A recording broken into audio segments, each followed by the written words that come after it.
নবনির্বাচিত মার্কিন president Donald Trump তার প্রশাসনে অর্থমন্ত্রী পদে স্কট বাসেনকে মনোনয়ন দিয়েছেন। অনেক নাটকীয়তার পর তাকে এই পদে মনোনীত করা হলো। ওয়াল স্ট্রিটের স্বনামধন্য বিনিয়োগকারী স্কট ব্যাসেন্ট একসময় হাঙ্গেরিয়ান মার্কিন ব্যবসায়ী ও ধনকুবের জর্জ সরেসের জন্য কাজ করেছেন।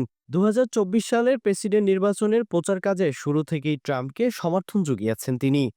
And it's South America, and this is the type of country, those are the types of countries where they weaponize. অর্থমন্ত্রী পদে স্কট ব্যাসেন্টের নাম ঘোষণা করে শুক্রবার নিজের সোশ্যাল ট্রুথে দেয়া এক পোস্টে ট্রাম্প বলেন, বিশ্বের অন্যতম খ্যাতনামা আন্তর্জাতিক বিনিয়োগকারী এবং ভূরাজনৈতিক ও অর্থনৈতিক কৌশলবিদ হিসেবে স্কটকে ব্যাপক সম্মান করা হয়। ট্রাম্প আরও বলেন, স্কট আমেরিকা ফার্স্ট এজেন্ডার দীর্ঘদিনের একজন সমর্থক।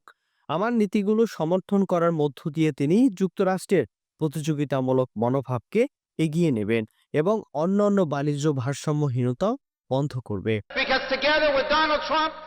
Maroon Ahmed, SATV digital.